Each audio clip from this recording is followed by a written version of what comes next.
Hi, my name is Elise, and I will be teaching this Hello World for the Now robot using Python. First, we'll learn how to get the robot's IP address and connect to it using our computer. Then we'll make the robot say Hello World and a few other things using only Python. Then we'll make the robot go into a crouching position. And last, we'll learn about the NAOqi API, which is a great resource for programming in Python. First, let's get idle running. This tutorial assumes that you already know how to use idle, how to save and run Python modules, and that your Python path is already set and working. If this is not the case, better go back and watch the previous tutorials and make that happen. Let's get a new window to program in. This will be our script. Okay. So we're programming on this computer here, and the robot is all the way out there. So in order to tell it to do things, we need to connect with it.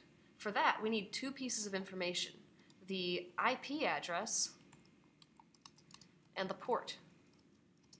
The IP address is pretty easy. Just turn your robot on, wait for it to be fully on, and then press the chest button. Hello, I'm Jasmine. My internet address is 10.0.0.64. She said her internet address is 10.0.0.64. Notice how I put dots in between the numbers and quotes around the whole thing. That is what an IP address looks like, and that's very important, otherwise Python throws a fit. So we've got the IP address. The port is even easier. All the robots have the same port, which is 9559. This is true for your robot, and this is true for my robot. Okay, so now we have our connecting information. So it's time to start telling our robot to do things. But in order to do that, we need to put an import statement at the top. We'll be using something from the Python SDK, which is that set of files that your Python path points to. And all we need to do to get access is type in from NAOqi import AL proxy. That's important. We need AL proxy in order to get access to the robot's modules.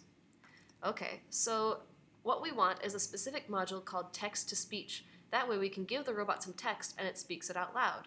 So we'll use AL proxy to get a hold of that. TTS equals AL proxy.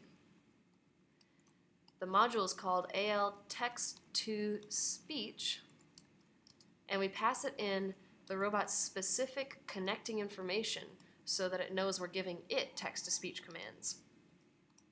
Okay, so now we have the robot's text-to-speech module more or less right here in this variable. We can tell the text-to-speech to say things like hello world. Cool. So this is really all we need to get the robot to say hello world. Let's save it.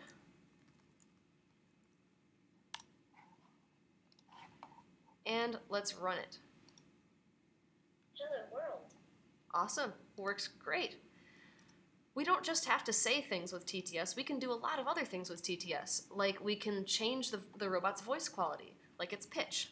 Let's do that. We're going to set parameter called pitch shift. We're going to set it to be higher than normal using this number. That's going to make the robot speak anything from here on out in a higher voice.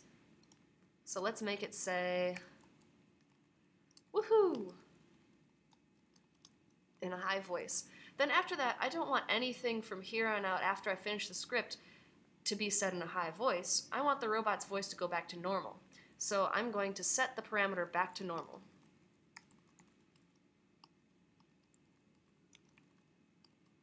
Zero is the cancel code there.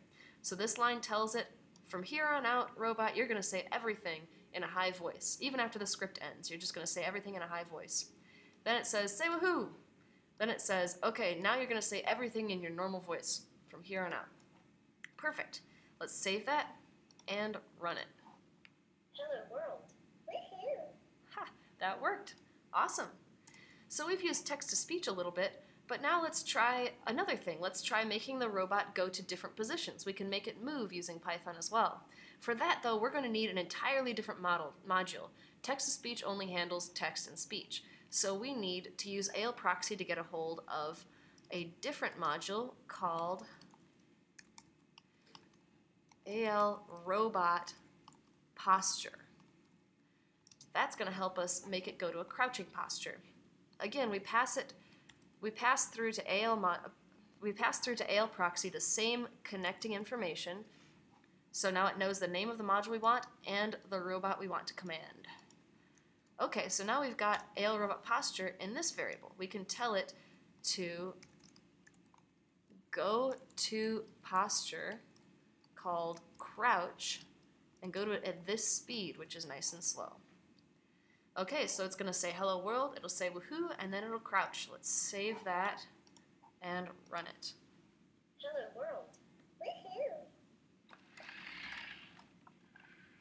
Awesome.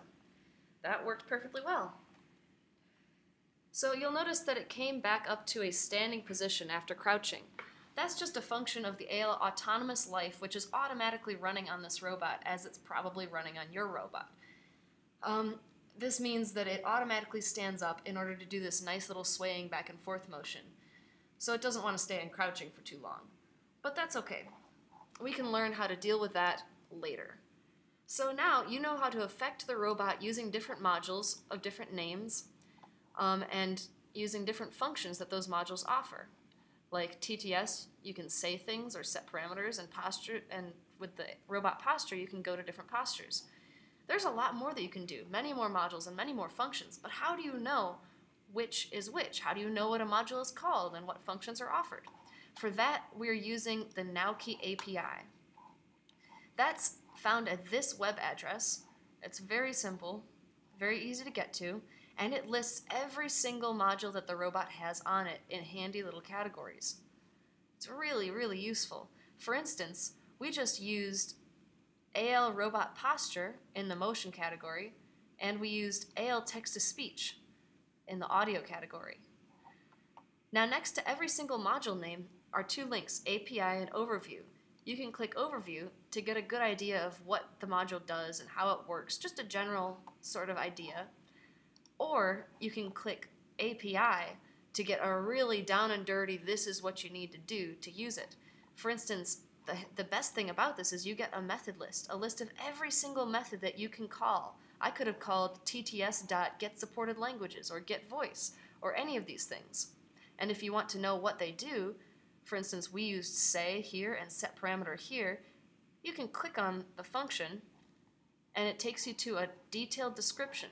So now you know what to put in the parentheses, what it does, and even a code example for a way that somebody used it. So I know this looks very confusing right now, but the more you use it, the more familiar you get with the notation.